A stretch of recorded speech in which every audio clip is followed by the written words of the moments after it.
It's almost the end, guys. Solo Leveling Season 2 is done, and so will our coverage of one of my favorite solo leveling channels to cover this season of anime. A Boy Dude Reviews. This is the finale, his opinion, some theory crafting. Let's get it. Warning, heavy spoilers for Solo Leveling Season 2, Episode 13. Wow. I knew that Sung Jin Woo was going to arise the Ant King, but never in a million years did I ever think that Sung Jin Woo was going to use his powers to revive Min Byung-gu. I was so Same. Because like it's definitely an easy possibility that everyone was thinking, but at the same time, it's like it'd be kind of fucked up, you know, to resurrect him when he's supposed to be like resting in peace, I guess. So I didn't think it'd happen. It did, but it's okay. Now, I just want to know, can Beru heal? Probably, right? 50-50 on whether or not Che was going to make it out alive or not, but she actually did. The lovely, elegant, wonderful, beautifully drawn Chai Hyen the dancer is finally back, alive and well, and I am a very happy boy. I do love how Sung Jin Woo paid respect to Min Byung-gu. I thought he was going to be incredibly cold and ruthless, arising him, but Yeah, he is cold and ruthless to the women. When it comes to the boys, I guess he's fine with it. The closure here between those two is pretty good. apparently Min told Sung Jin Woo to arise him and for him to use his powers. When did he hear this voice? It's cap. No. At the end of the last episode, episode 12, when he turns around with the cliffhanger, apparently there is like something audible that you can hear, which is Byung-yu saying, come on, do it. I think it would have been a great choice to have a scene with those two talking instead of Sung Jin Woo just saying it. I do feel like it would have had a lot more weight and closed out Min Byung-gu's character a little bit better. I do love the callback to season 2 episode 2 when Yeonwoo Baek puts his hand on Jin Woo's shoulder. This time, instead of Sung Jin Woo looking coldly at Yeonwoo, I do feel like I'm starting to understand warm one. Jin Woo a little bit more. I don't think he has ever been someone who likes to be ordered around, but likes to do things on his own free will, which does explain why he was so cold to Yeonwoo back in season 2 episode 2. Sung Jin Woo likes kind-hearted people, and Sung Jin Woo hearing that plea from Yeonwoo, I think it struck a chord with Jin Woo. Jin Woo likes kind-hearted, earnest people. We have seen this with Captain Ki-hon and his team, Jin-ho, Jin-ho's best friend, and a few others as well. Seeing the goodness in others like his family, his friends, and even his fellow hunters is given Why show Essel here? He does not give a fuck about Essel, I'll tell you that. fellow hunters is giving Jin Woo more of a reason to get stronger and to fight all the demons. You fight for the good in this world instead of the bad like Captain Kim and all of the demons in these dungeons. So it was nice to see Sung Jin Woo release Min Byung-gu from his shadow puppet Rory collection. Yeah, if he didn't, it would again just feel so disrespectful. It just wouldn't make any sense. Finally, we get to also see a release be used. But at the same time, damn, what a missed opportunity having a healer in your shadow army. Oh, it was so sad seeing Yeonwoo more or less say goodbye to his buddy. Thankfully, he didn't go crazy and lose his humanity over losing his best friend. Moving on from this, one thing that truly surprised me, the Red Ants actually survived. I thought after Chai Hyen the dancer taking out the queen would be enough, but no. Yeah, because like the idea is they wouldn't all just drop dead as soon as the queen died. It's more like the queen can no longer reproduce, so the ants have a finite lifespan and they're gonna just die off eventually. Still attacking all of the hunters. I didn't expect the Red Ants to have this much free will. They're not part of a hive mind like I thought. Very surprising indeed. But not to worry, Sung Jin Woo is here to save the day, using the Demon Monarch sword, slicing all of those Red Ants. It's a sick. Why didn't Sung Jin Woo use this sword more often? I wish he used this, way more often. This shit's so easy. We just swing it. Lightning Storm, AoE Lightning Farm. Wonder how strong it actually is when we fought against Beru compared to our like double daggers. It would have been so cool seeing him slaying all of these fools. Oh my gosh, this shot of him with the sword looks slick. It's Looks almost sick. like he is part of an anime and is aware of it. So he just wanted to look cool for the final episode of the season. Lol. Sure. Sung Jin Woo activates his powers to arise the Ant King Beru. No surprise there, but something interesting happened. He was sent into a world of darkness. What does this all mean? I don't know, what the hell was this? It was specific for Beru. And then Beru can also talk. We know it's because he's a higher rank. Did this also happen because he's a higher rank? I have some theories, but I'll save that for another video. Mate, I love the way the Ant King Baru awakened. Very similar to the way he awakened initially. Awakening from a shell looking incredibly spooky and eerie. But now he's like a butterfly that was once a caterpillar awakened from a chrysalis. The way he just opened the cocoon and came out, he looked absolutely majestic.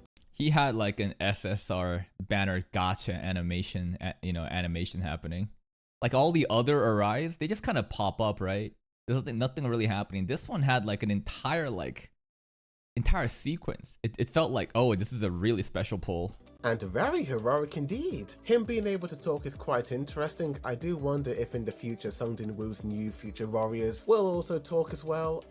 Yeah, assuming that they also, climb to general rank, is that the place where they can start talking? I don't know. Only assume. I do like how Baru still has his memories intact, and he's like, yeah, you killed me, but it is what it is. You are my new master now, and I want to serve. The glaze is crazy. Bro's logic was, you killed me, and thanks to that, I'm born anew, and I'm enlightened. Thank you for killing me.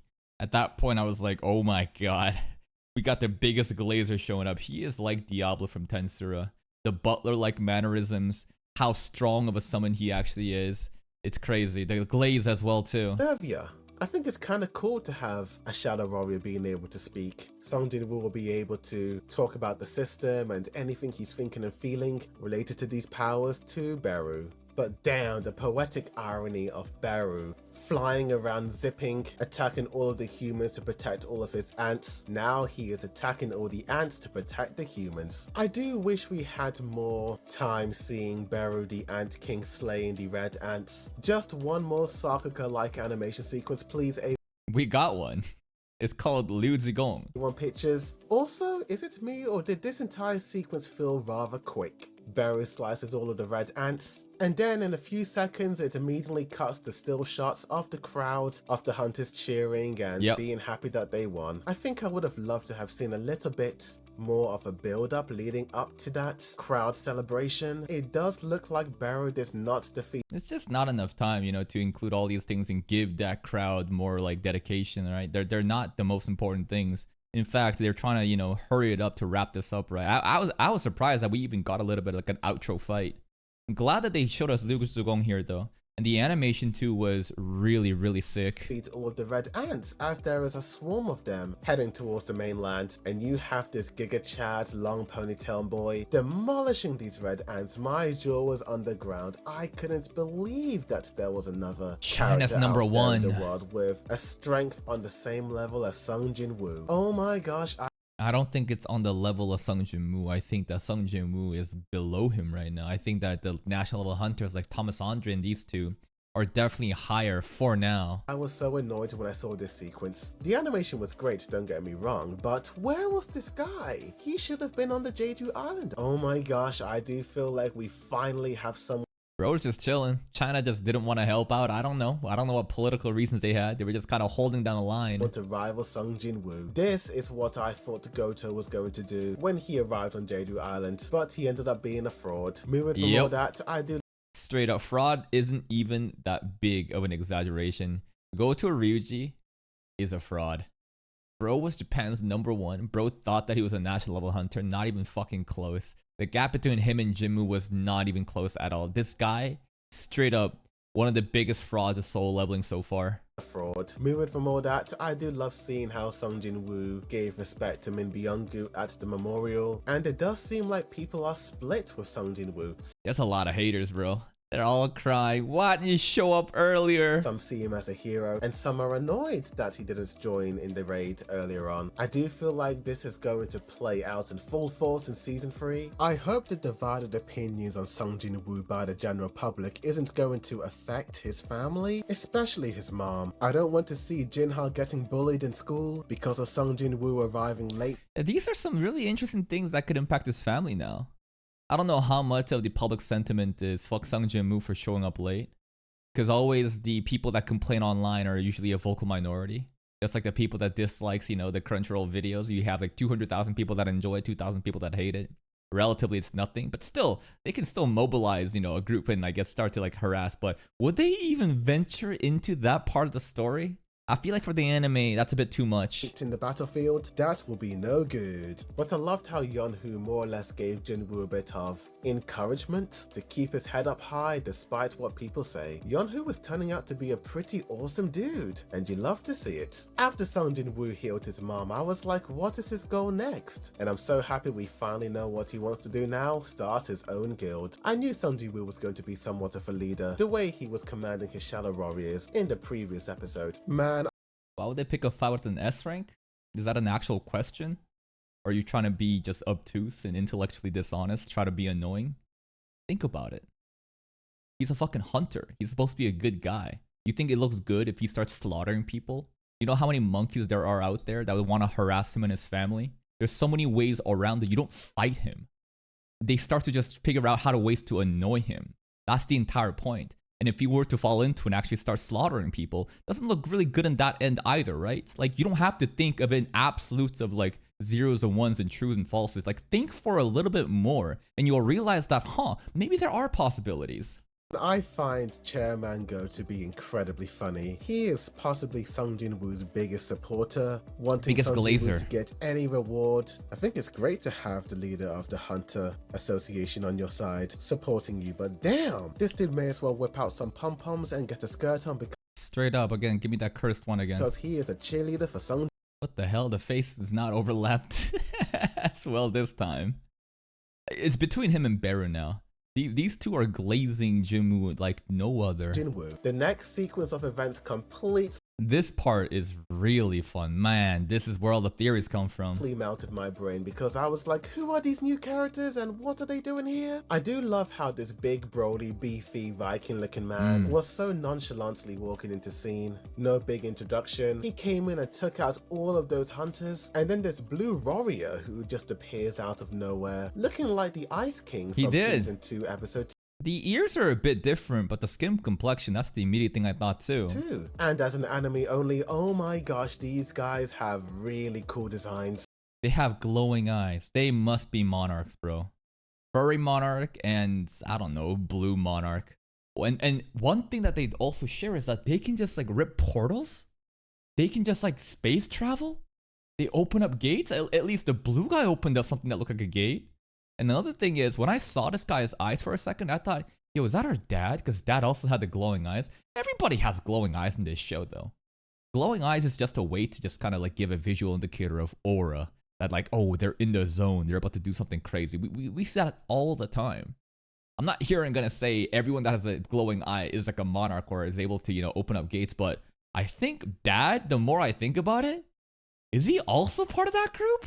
Oh my gosh, these guys have really cool designs. I can already tell season 3 is going to be incredibly beefy hype with these characters who can just automatically open portals at will. Yeah, what the fuck is this? Again, this looks like an actual gate of the dungeon, right? Are they intentionally trying to tell us that like these guys travel through gates? And then another thing is, how did dad arrive at Jeju Island that quick? Maybe there was a hidden ship that we were never aware of. But dad pulling up at the end of Jeju Raid in the last episode like that, out of nowhere? You tell me he swam all the way there?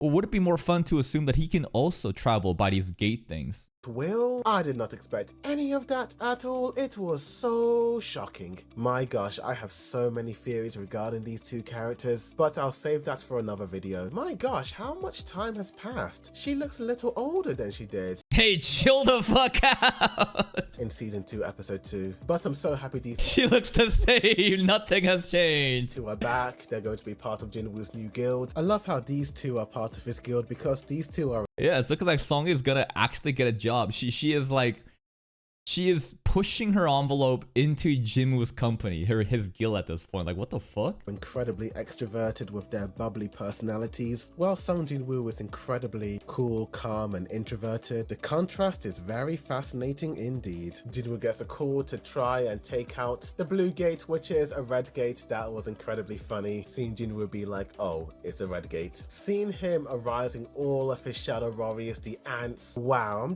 yeah, that sequence was sick. That was one of the best, you know, moments of seeing our entire army show up, like one by one group by one, into every important ones. You know, that was so sick. Just impressed that Sung Jin-woo has this incredible army, and that speech he gave at the end sent shivers down my spine, but It did. was also quite foreboding. I did like the scene where Chai is like, yeah, I want to get stronger. Oh, I want to see this training arc with all. But like, what the fuck is the point of training, to be completely honest with you?